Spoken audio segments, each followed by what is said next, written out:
귀한 찬양 감사합니다. 지난주 맹 연습을 하시더니 너무 감동이 막 감사합니다. 우리 말씀 보겠습니다. 오늘은 느헤미야 4장 1절에서 14절까지 말씀을 보겠습니다. 교도 가실 때 제가 먼저 1절을 읽겠습니다. 산발랏이 우리가 성을 건축한다함을 듣고 크게 분노하여 유다 사람들을 비웃으며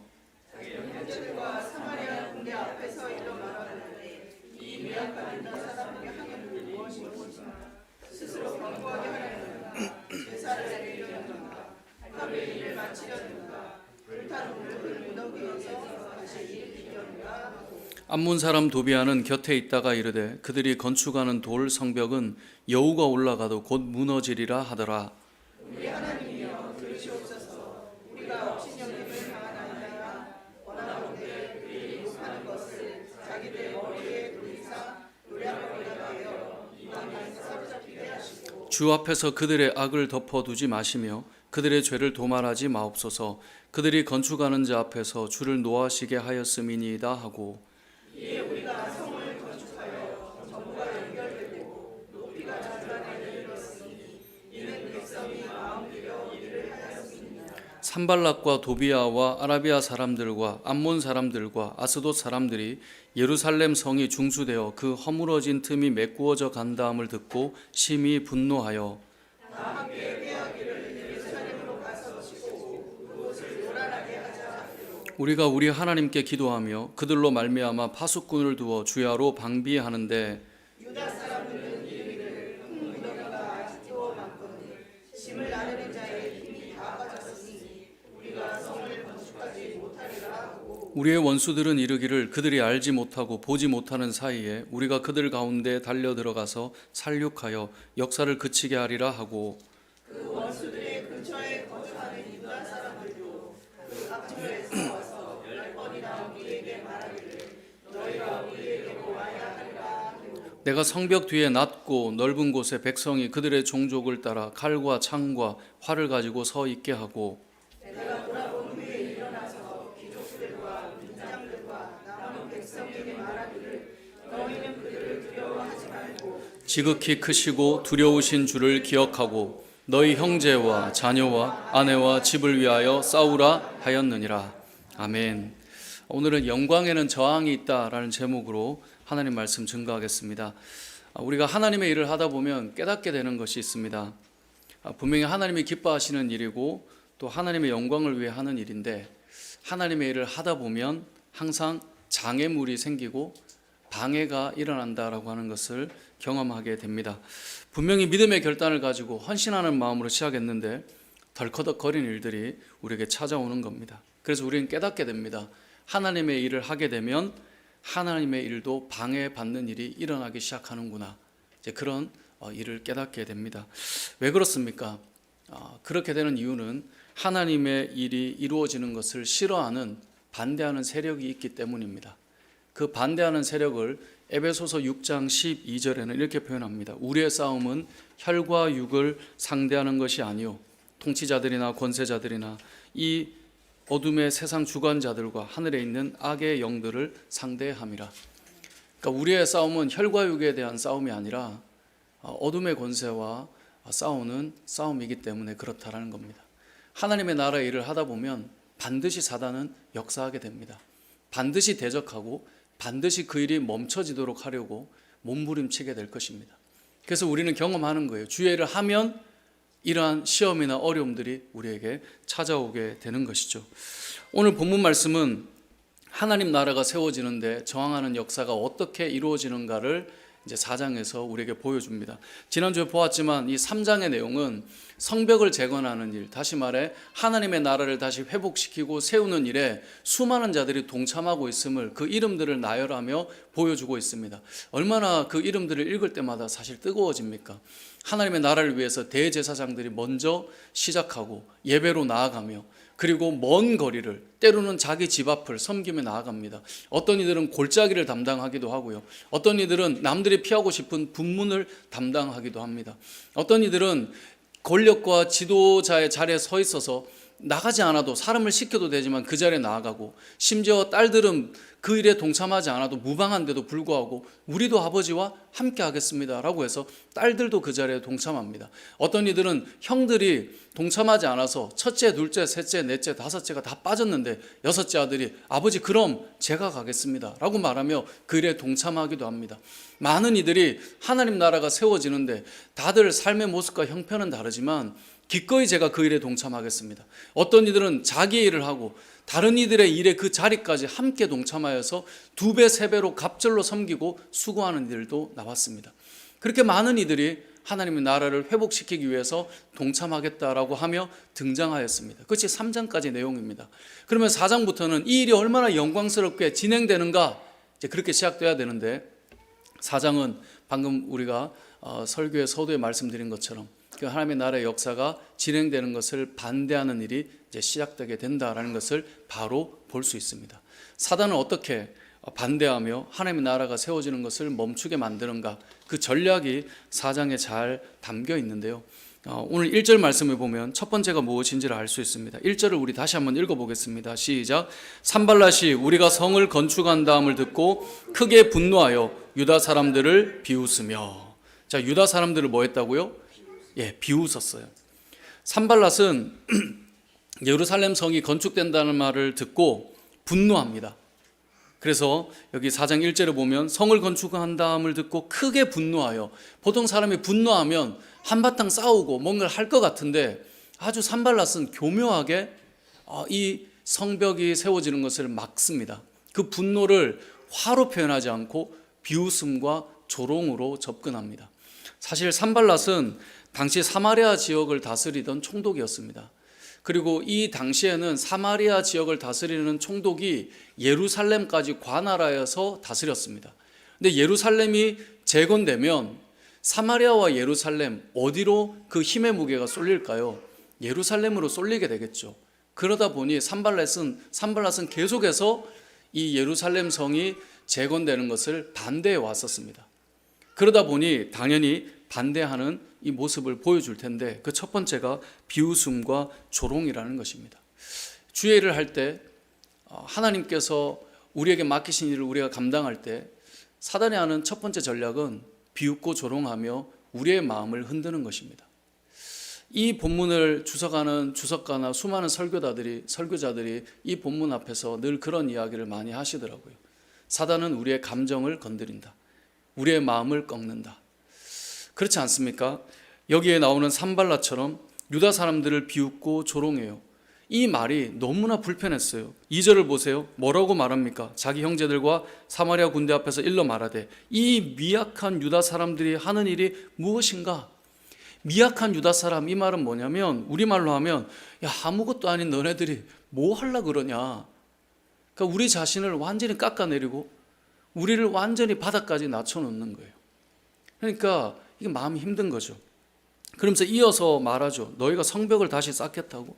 아니, 여기서 제사를 다시 드린다고? 야, 너네가 이걸 하루 만에 일을 마친다고? 그런 말도 안 했는데. 이 항상 마음을 깎는 일에는 이 팩트가 아닌 감정선을 건드리는 말들로 시작됩니다. 그러면서 하는 말들을 쏟아 놓죠. 불탄 돌을 흙무더기에서 다시 꺼내가지고 다시 세우려고 하느냐? 야, 너네 같은 사람이 뭘 한다고? 지금 그 말을 하고 있는 겁니다. 그 옆에 있던 도비아가 그 말에 덧붙여 말합니다. 3절에 보니까 그들이 건축하는 돌 성벽은 여우가 올라가도 무너질 거다. 야, 너네가 하는 거는 여우가 지나가도 무너지겠다. 이렇게 말하는 거예요. 좀 더 제가 여실하게 기분 나쁘게 막 표현을 해줘야 되는데 이게 엄청 기분 나쁜 말이에요. 그러니까 지금 느헤미야가 이 말을 듣고 기도할 때 업신여김을 당했다라고 4절에 표현해요. 사단이 우리를 공격할 때, 무너뜨릴 때 하는 첫 번째 일이 무엇인가를 보면 우리의 마음을, 우리의 감정을 건드리고 농락할 때입니다. 그래서 한마디 딱 던지면 와르르 무너지는 겁니다.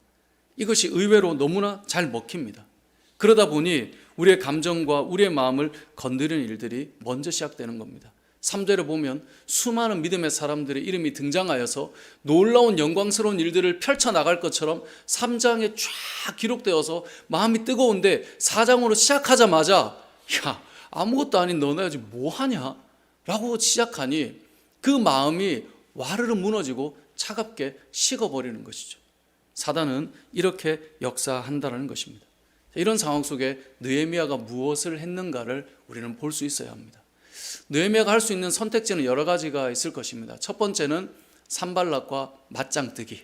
그래서 산발렛에게 가는 겁니다. 여러분, 느헤미야는 보통 인물이 아닙니다. 사실 느헤미야는 포로 3세로 아닥사스다 왕의 최측근까지 올라갔던, 어찌 보면 그 나라의 사람이 아닌데 포로 3세로서 그 위치까지 올라갔다면 수많은 경쟁하는 신하들을 뚫고 올라갔을 것이고, 수많은 사람들의 마음을 읽어야 했을 것이고, 말을 하자 치면 왕과도 함께 이야기를 나눠야 될 사람인데 산발락과 한번 만나서 얘기 못 하겠습니까? 너희가 우리를 이렇게 업신여기는데 그래 한번 만나보자. 우리가 어떤 인물인지, 내가 어떻게 이 자리까지 온 사람인지 그래 한번 만나보자. 할 수 없었겠습니까? 충분히 하고도, 그리고 이겨낼 만한, 어쩌면 우리가 흔히 그런 말 하잖아요. 산전수전, 공중전 다 겪어낸 사람이 이 느헤미야거든요. 산발락 정도는 나도 한번 붙을 만하다 생각했을지 모릅니다. 그런데 느헤미야는 산발락에게 찾아가지 않았습니다. 두 번째 방법이 있을 겁니다. 지금 이 느헤미야는 누구의 조서를 받고 왔습니까? 아닥사스다 왕의 조서를 받고 왔어요. 지금 왕의 명령이에요. 왕이 길을 다 열어주는 조서를 내렸고요. 성벽 재건에 필요한 재료는 다 쓰라고 조서까지 내려줬어요. 그러면 지금 방해하는 이 산발랏 총독에게 지금 왕의 명령을 어기는가라고 말하며 왕에게 편지를 보낼 수도 있어요. 왕이시여, 이렇게 보내서 일을 시작하는데 왕의 명령을 어기는 산발랏 총독이 있습니다. 그렇게 해서 느헤미야는 왕의 힘을 빌려서 해결을 해 나갈 수도 있었을 것입니다. 그런데 오늘 본문을 보면 느헤미야는 아닥사스다 왕의 찬스도 쓰지 않습니다. 느헤미야는 그러면 어떤 일을 했을까요?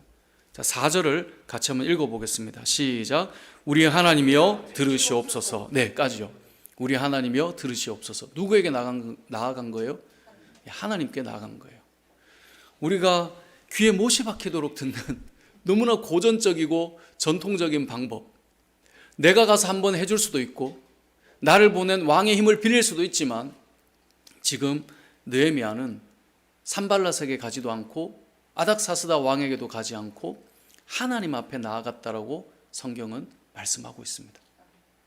그 마음을 꺾어내리고 또 그 일을 해야 될 정말 위대한 일에 동참하는 믿음의 사람들의 마음을 무너뜨리는 그 일 속에 그가 찾아간 그 분은 오직 하나님이셨다라는 것을 오늘 본문은 알려주고 있는 것입니다. 자, 하나님께 나아가서 어떻게 기도했는가? 4절을 괜히 끊었네요. 다시 한번 읽어보겠습니다. 시작. 우리 하나님이여 들으시옵소서. 우리가 업신여김을 당하나이다. 원하건대 그들이 욕하는 것을 자기들의 머리에 돌리사 노략거리가 되어 이방에 사로잡히게 하시고. 자, 느헤미야의 기도를 들어보면 엄청 셉니다. 이게 무슨 기도냐면 하나님 앞에 나가서 너무 속상한 마음을 하나님께 나갔어요. 하나님, 지금 욕하는 거 들으셨죠? 그 욕한 거 그대로 저 사람한테 들어가게 해주시고, 그들이 저 이방 나라에게 노략거리가 돼서 이방에 다 끌려가서 완전 망하게 해주십시오. 이렇게 기도하고 있는 거예요. 여러분, 시편을 읽다 보면 저주시들이 나와요. 다윗을 비롯한 믿음의 사람들이 기도하는데요, 막 엄청 신랄하게 막 기도합니다. 막 엄청 막 비난하고 막 악인의 이를 막 뽑아주시고 막 이를 뽑는 얼마나 세요. 그런 말을 막 기도로 하나님 앞에 구하는 거예요. 뽑으셔야 됩니다, 하나님. 그냥 두면 안 됩니다. 막 이런 마음으로 기도하는 거예요. 예전에는 제가 이제 성도님들이 목사님 너무 센데 이렇게 기도해도 됩니까? 그럼 제가 이렇게 하면 안 된다고.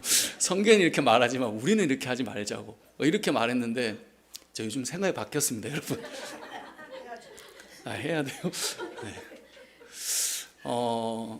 제가 이제 예를 들어 카페나 사람들이 모여 있는 장소에서 이제 설교를 준비하거나 성경을 볼 때도 있거든요. 그러니까 이제 방 안에만 있으면 좀 답답해서 이제 나가서 이제 성경을 보고 또 그래야 좀 걷고 하면 리프레시가 되니까. 근데 모여 있다 보면 어떤 일들이 많냐면, 모인 사람들이 자기들 얘기만 하는 게 아니고 남 얘기도 참 많이 해요. 그 남 얘기를 하는데 안 좋은 얘기를 참 많이 해요. 근데 그런 생각이 들었어요. 모여가지고 안 좋은 남 얘기 하느니 하나님 앞에 가서 남 얘기하는 게 낫겠구나. 그리고 시편을 잘 보면요, 막 저주하다가 막 입 뽑고 뭐 때리고 막 뺨을 때리고 이러다가 결국은 하나님 좀 센 것 같습니다. 이거 아닙니다라고 돌아오더라고요. 그러니까 사람들끼리 모여서 안 좋은 이야기 하느니 하나님 앞에 나가서 속상한 이야기 다 하는 게 낫겠다는 생각이 들더라고요. 믿음의 사람들의 그 모습을 보면 기도가 때로는 되게 세기도 해요. 오늘 본문에 나오는 내용도 엄청 셉니다. 여러분 조용히 하십시오. 그냥 가서 교회 와가지고 아무도 없으면 강 목사 진짜 막 하십시오.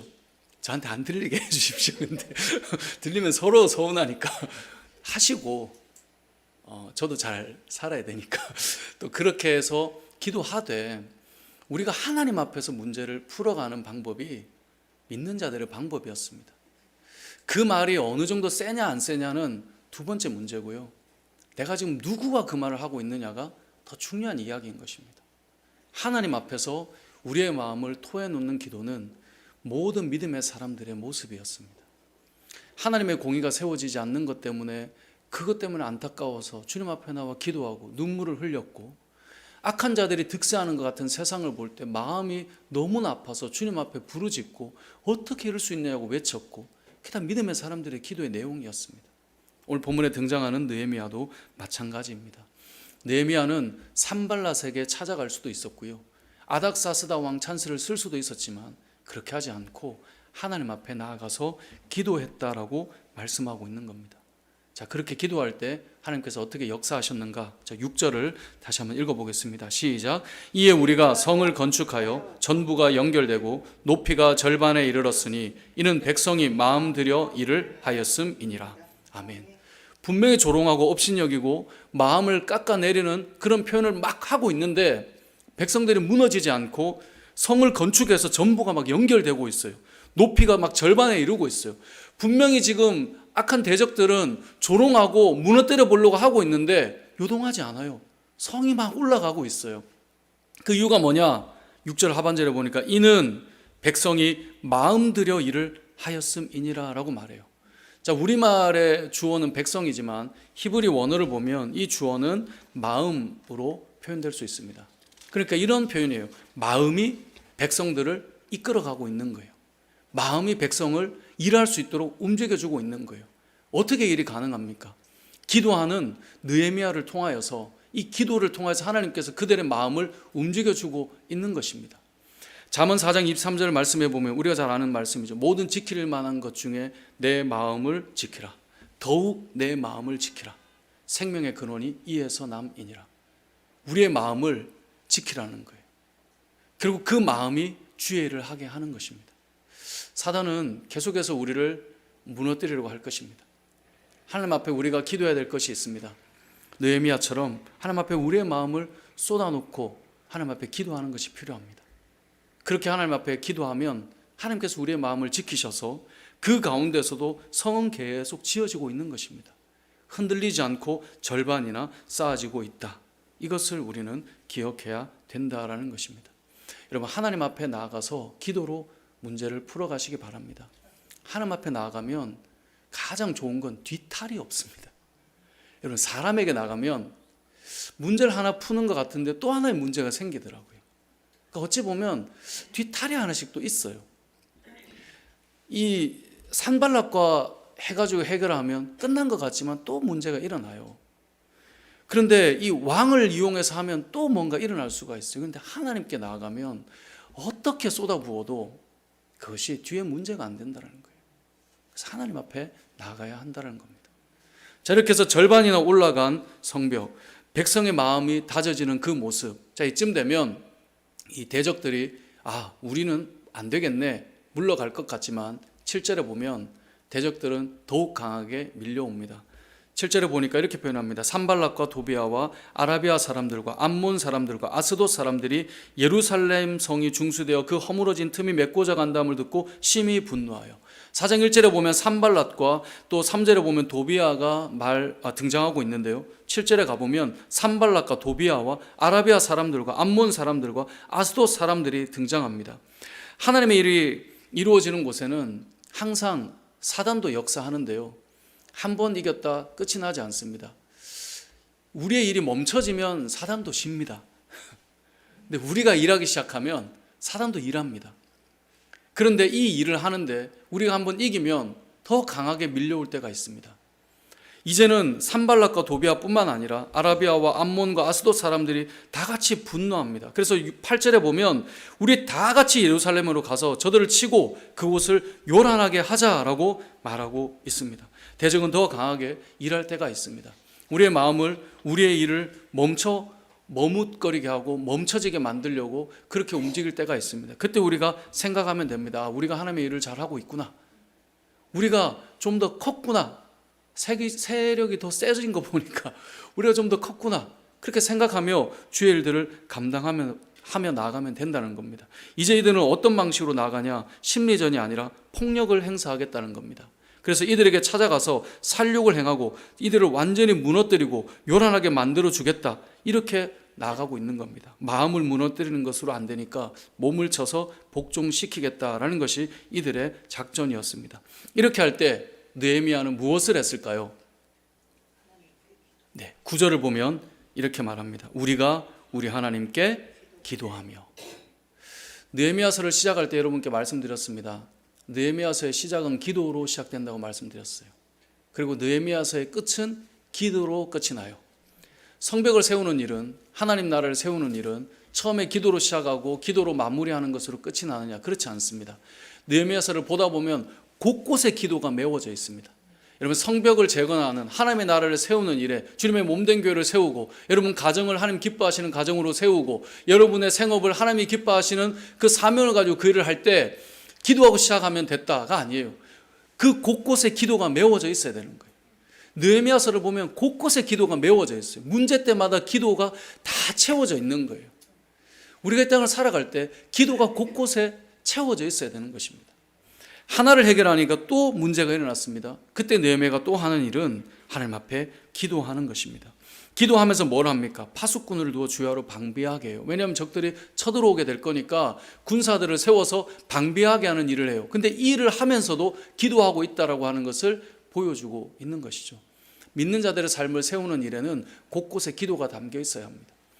여러분, 한 교회가 서는 것, 우리 안에 부흥이 일어나는 것, 우리가 찬양한 것처럼 그런 뜨거운 마음들이 세워지는 것 보면 기도가 그 안에 담겨 있지 않고는 이루어질 수가 없습니다. 교회가 어떻게 성령으로 충만해집니까? 라고 묻는다면 모든 믿음의 선배들이 말했습니다. 기도로 성령 충만해집니다. 기도하지 않고 냉랭한 교회가 성령 충만하다? 그건 착각입니다. 우리가 힘들고 어려울 때 하나님 앞에 나와 기도로 풀지 못하는데 문제를 해결할 수 있다? 그건 착각입니다. 그건 예수 믿지 않는 자들에게 저 담배 펴서 못 가겠는데요, 끊고 오십시오가 아니라 와서 은혜 받고 끊으시면 됩니다. 와서 은혜 받고 술을 끊으시면 됩니다. 와서 은혜 받고 그 삶들을 청산하시면 됩니다라고 우린 알려주잖아요. 흔히 여러분들이 이러한 일을 경험할 때 다 끊고 오십시오, 깨끗하게 해서 와야 됩니다라고 말하는 사람 아무도 없죠. 다 하나님께 나와서 해결해야 된다고 말해요. 그것처럼 기도한다는 말은 그 문제 해결하고 기도하러 오는 게 아니에요. 와서 해결하는 거죠. 곳곳에 기도가 서려 있는 것입니다. 이것 때문에 이들이 승리하게 되는 거죠. 근데 기도하지 않는 자들에게는 어떤 마음이 찾아올까요? 하나님의 일에 멈춰지는 부정적인 마음이 찾아와요. 그들이 누군가? 10절에 나오는 사람들이에요. 자, 10절에 나오는 사람들의 표현을 한번 읽어보겠습니다. 시작. 유다 사람들은 이르기를 흙무더기가 아직도 많거늘 짐을 나르는 자의 힘이 다 빠졌으니 우리가 성을 건축하지 못하리라 하고. 자, 여기에 등장하는 이들은 뭐라고 말합니까? 흙무더기가 아직도 많대요. 당연하죠. 성벽을 지금 절반만큼 높였으니 절반을 더 쌓아야 되니 그걸 쌓기 위한 흙무더기가 아직 많이 남아있겠죠. 근데 흙무더기를 보니까 아직까지 너무 많이 남은 거예요. 근데 성벽을 바라보니까 절반이나 올라간 거예요. 그러니까 지금 6절의 표현과 10절의 표현이 너무나 달라요.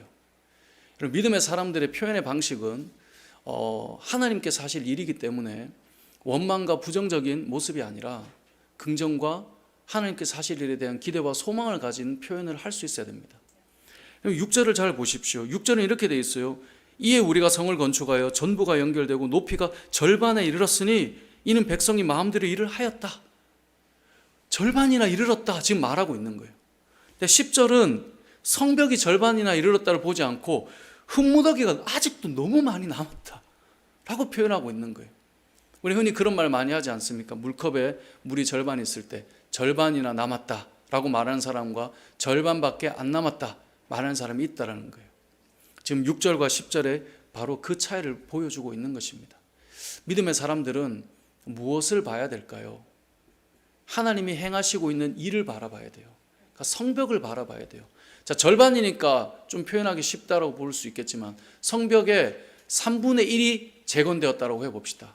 자, 그래도 3분의 1을 올려주신 하나님을 바라보면 소망이 있잖아요. 나머지 3분의 1을 세워나가야 될 흙무더기를 보면 이거 언제 하나 이렇게 된다고요. 믿음의 사람들은 무엇을 보느냐가 중요합니다. 우리가 어떤 변화를 보거나 또 우리가 어떤 소망을 가질 때도 마찬가지입니다. 소망을 가진 요소를 본다면 1만큼만 올라갔어도 소망이 되는 겁니다. 1만큼 올라갔어.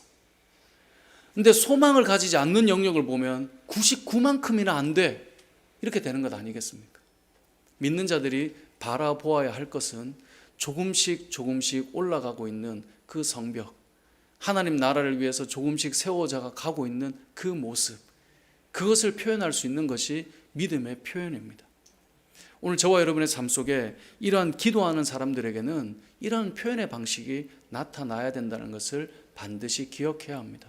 여러분들이 바라보실 때 이렇게 가고 있어. 너무나 소망적이고 너무나 기대가 돼. 여러분 되고 있는 하나님의 역사를 보시고 그것을 고백해 보십시오. 그 다음을 보면 더 되어 있고 더 올라간 하나님의 역사를 보게 될 것입니다. 오늘 본문의 흙무더기를 보고 있는 이 시선에서 벗어나는 것이 너무나 중요합니다. 이스라엘 백성들의 눈은 항상 불평할 거리를 잘 찾아내는 그런 전공이라고 말씀을 드렸습니다. 늘 불평하고 원망할 거리를 찾아내는 것. 그것도 아무튼 능력이에요. 근데 오늘 본문에 나오는 이 느헤미야의 고백처럼 올라가고 있는 모습을 볼 수 있는 것, 그게 필요하다는 사실을 기억해야 할 것입니다. 오늘 본문에서 알 수 있는 또 한 가지는 이 원수들은 멈추지 않는 거죠. 11절에 보면 우리의 원수들은 계속해서 말합니다. 그들이 알지 못하고 보지 못하는 사이에 아주 은밀하게 그들에게 와르르 몰려가서 살육하여 역사를 그치게 할 것이다. 유다 백성들의 마음이 얼마나 두렵겠습니까? 그래서 느헤미야가 이 하나님의 백성들에게 선포했던 메시지가 14절인데요. 14절을 보겠습니다. 같이 한번 읽어보겠습니다. 시작. 내가 돌아본 후에 일어나서 귀족들과 민장들과 남은 백성에게 말하기를 너희는 그들을 두려워하지 말고 지극히 크시고 두려우신 주를 기억하고 너희 형제와 자녀와 아내와 집을 위하여 싸우라 하였느니라. 아멘. 너희는 그들을 뭐 하지 말라고요? 두려워하지 말라. 두려워하지 말라는 겁니다. 담대하라는 거예요. 세상을 살아가는 믿음의 사람들에게 하나님께서 늘 말씀하십니다. 담대하라. 내가 세상을 이겼다. 여러분, 하나님은 이미 이기신 그 싸움을 우리에게 맡기셔서 우리에게 담대함으로 그 싸움을 감당하라고 말씀하십니다. 그렇기 때문에 우리가 두려워할 이유가 없다는 것입니다. 제가 성경 공부할 때 말씀드렸지만 우리가 세상을 두려워하지 않기 위해서 누구를 두려워하라 그랬죠? 하나님을 두려워하라 그랬어요. 세상을 두려워하지 않으려면 여러분 하나님을 두려워해야 합니다. 그래서 오늘 본문에도 보면 너희는 그들을 두려워하지 말고 지극히 크시고 두려우신 주를 기억하라는 거예요. 하나님이 두렵다고 하는 사실을 기억하라는 거예요. 세상을 살면서 왜 세상을 사는 자들이 세상을 두려워하는가? 하나님보다 그들이 커서 그래요. 커 보이기 때문에 자꾸 두려워하는 거예요. 그런데 여러분, 하나님이 더 크고 위대하고 두려운 분임을 기억한다면 우리는 그렇게 살지 않죠. 세상에 두려운 자를 여러분의 능력으로 한 명 꺾었다고 해서 그것이 끝난 게 아닙니다. 잘 보면 세상에는 의외로 강자들이 많고요. 센 사람이 많습니다. 한 명, 두 명 꺾어내서 내가 두려움이 사라지는 것이 아닙니다. 결국은 하나님을 두려워하며 하나님을 경외할 때 우리는 세상을 이기는 자가 됩니다. 그래서 성경에 보면 여호와를 경외하라라고 말씀하고 여호와를 경외하는 것이 지식의 근본이고 지혜의 출발이라고 말씀하고 있지 않습니까? 여호와를 두려워하는 자를 하나님께서는 반드시 책임져 가십니다. 교회들이 무너지거나 때로는 목회자들이 어떤 문제가 일어날 때 또 믿음의 사람들이 무너질 때 그때를 잘 보면 왜 그럴까? 여러분, 하나님을 두려워하는 마음을 잃어버리면 그렇게 변질되거나 그렇게 잘못 가는 경우가 많다라는 겁니다. 목사인 제가 하나님이 두렵지 않다라는 마음이 들기 시작하면 어떻게 살아갈까요? 점점 더 저의 삶이 하나님 앞에서 무너져 가지 않겠습니까? 하나님을 경외하는 마음이 무너지면 그게 가장 무서운 두려운 상황으로 펼쳐져 가게 되는 출발점인 것입니다. 세상을 두려워하지 말고 두려우신 주를 기억하는 것, 그것이 담대하게 살아갈 수 있는 믿음의 사람들의 방식이고 삶의 모습이라는 것입니다. 잠언 14장 26절에 보면 여호와를 경외하는 자에게는 견고한 의뢰가 있나니 그 자녀들에게 피난처가 있을 것이다 라고 말씀합니다. 여호와를 경외하면 하나님께서 우리에게 피난처가 되시고 인도해 가신다라고 말씀하는 것입니다. 말씀을 정리해 보겠습니다. 오늘 본문의 말씀을 통하여서 우리가 알 수 있는 것은 3장의 그 뜨거운 수많은 믿음의 사람들의 이름이 기록되어 있지만 4장으로 가는 순간 사단이 그들을 무너뜨릴 역사를 지금 행하고 있다는 것을 보게 됩니다. 여러분, 하나님의 영광스러운 일에는 반드시 저항이 있습니다. 반드시 사단의 역사가 있습니다. 여러분의 마음을 건드리곤 합니다. 여러분의 몸을 또한 무겁게 만들기도 합니다. 때로는 우리의 마음에 담대함이 사라지게 만들기도 합니다. 때로는 우리의 시선이 성벽이 아니라 흙무더기를 보게 만들기도 합니다. 하지만 분명한 것은 그 영광에는 저항이 있다는 사실을 기억하시고 하나님께서 세워가실 하나님의 나라, 그것은 여러분의 가정을 하나님께서 세우실 것, 또 여러분께서 섬기는 우리 몸된 교회를 섬기는 가운데, 또 여러분이 생업의 현장에서 하나님의 사람으로 그 일을 결정하고 나가야 되는 그 시간들, 그 모든 영역 속에서 주님이 원하시는 일을 할 때 반드시 사단은 우리를 넘어뜨리려고 할 텐데, 그때에도 믿음으로 담대하게 주의 길을 걸어갈 수 있는 저와 여러분의 삶이 되시길 주님의 이름으로 축복합니다. 아멘.